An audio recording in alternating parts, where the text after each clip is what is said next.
guest today is Preetesh Sewraj. Did I get that right? Yeah, Sewraj. There you are, Sewraj.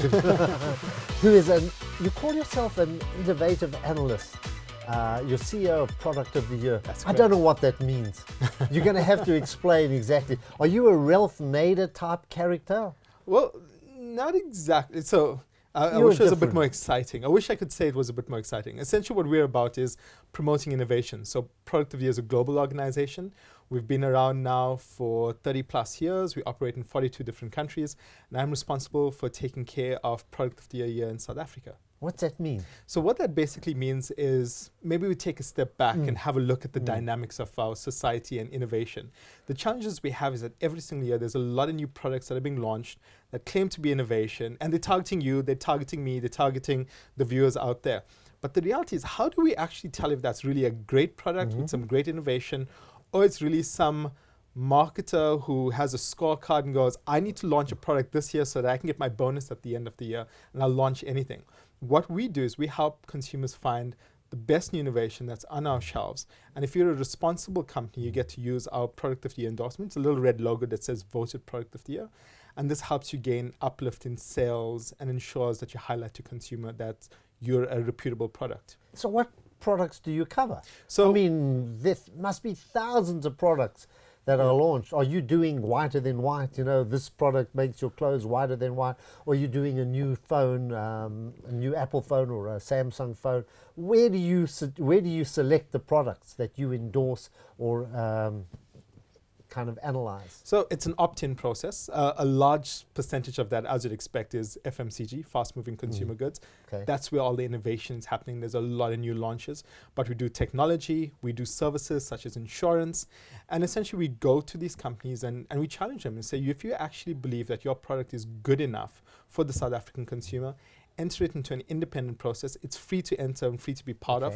And at the end of the process, we allow South Africans to decide if it's the best.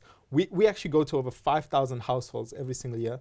We use Nielsen, the world's largest research company, to go and meet these consumers and understand if these products are really delivering on the promises marketers are making. Who pays you? So Product of the Year pays. So the way it works is, so how does Product of the Year make money? It's free to enter, free to be part of.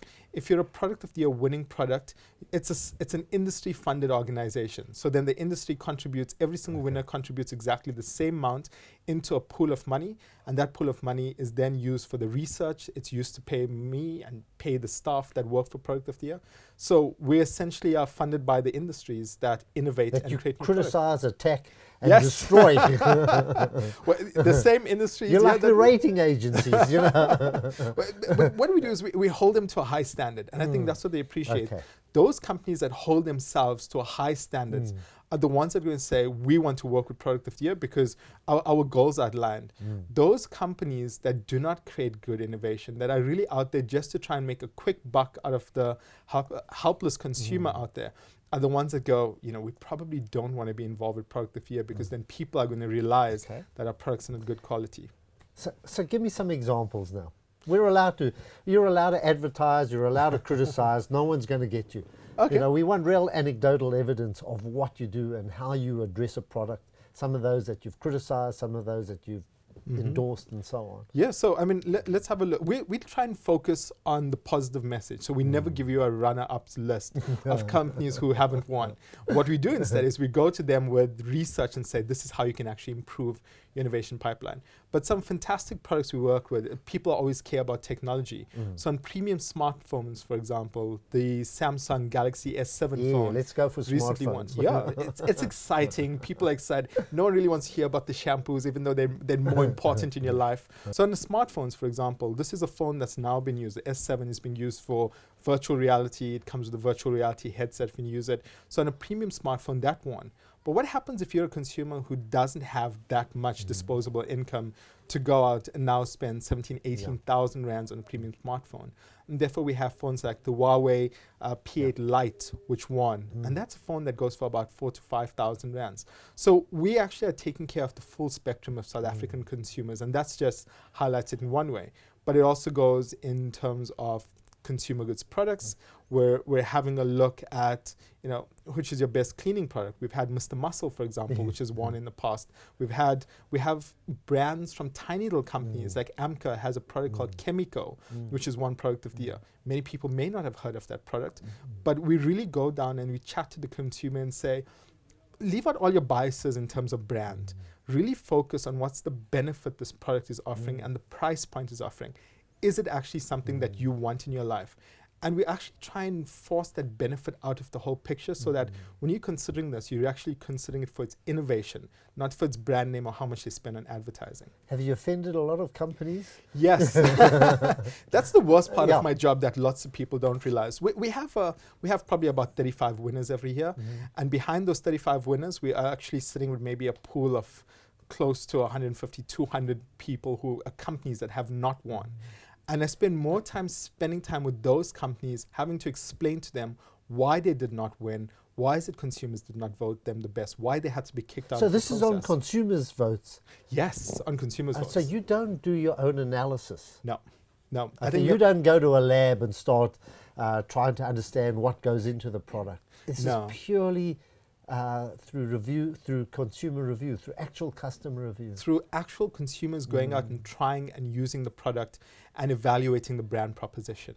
So therefore our panels, it's not even a panel, it's actually a statistical sample that we do of over 5,000 households around South Africa. And a lot of people will ask me, 5,000 households, come on, we have 55 million people, is that enough? And a simple example is this: if you're going out and you're making a pot of soup, let's say, if you want to taste seasoning, do you go and drink the entire pot? No, you actually take a little teaspoon, you stir it around, and then you taste that. And that'll tell you what the seasoning is like in that entire pot. Research works exactly in the same way. So we stir this great big pot that's South Africa, take that little teaspoon of 5,000 people, and we know what South Africans are thinking about products and services. And how did you get into this? I mean, what drew you into, I know you're a business graduate, but you decided to go this route. What excites you about it? So it actually started because I come from this industry. Yes. I started my career at companies like Procter & Gamble. I was working at Reckitt Benckiser when I first saw this product of the year logo on one of our products that we were evaluating for launch in South Africa. So it came down and I had a look at this, and then I went and I researched and went, here's a company that's helping consumers find the best new innovation and helping reputable companies to actually go out there and get the sales and the business they deserve. Why don't we have it here? We need it more than our counterparts in the United States or in Western Europe do. So I spoke to the company and said, there's an opportunity to bring it to Africa. They didn't have an African footprint at that time.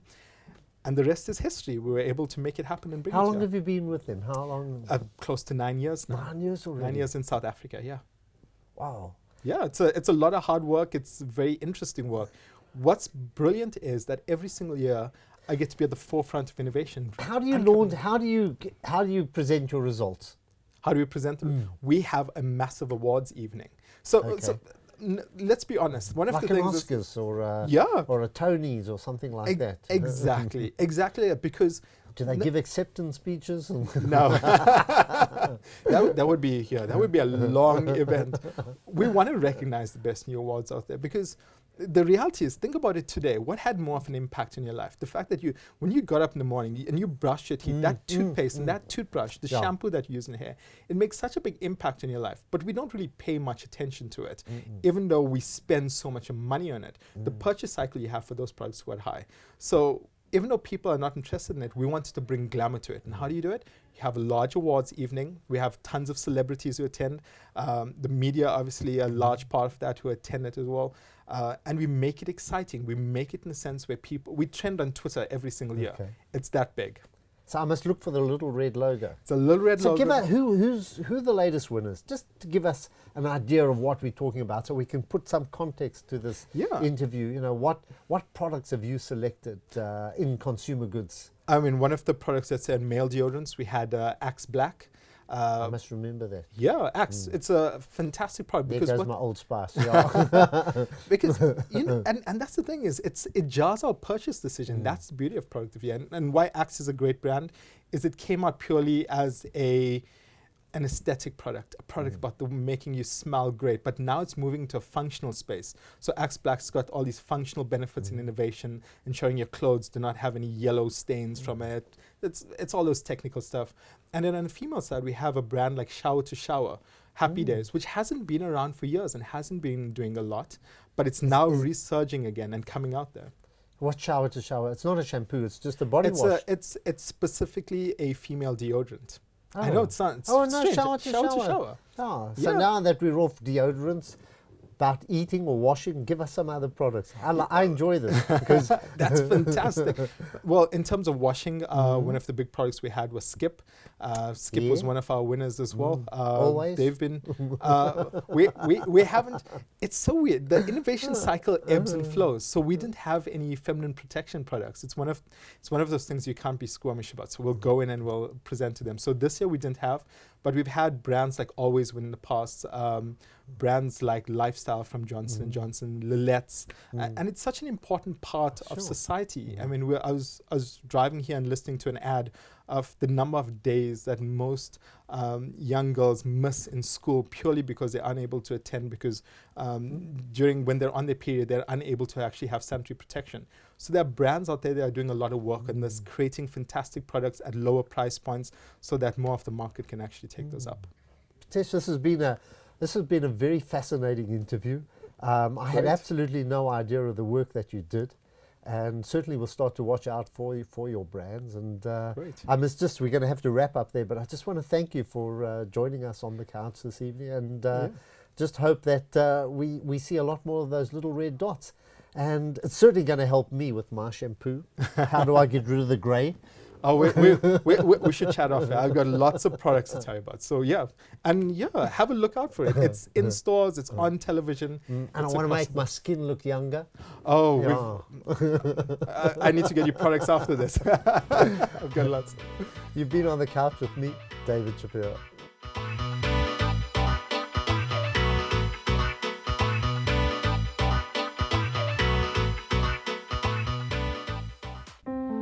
Tonight's episode of On the Couch was filmed at the luxurious 5-star African Pride Melrose Arch Hotel. With its elegantly decorated bedrooms and full conference facilities, this hotel caters to both discerning business travelers and holidaymakers alike.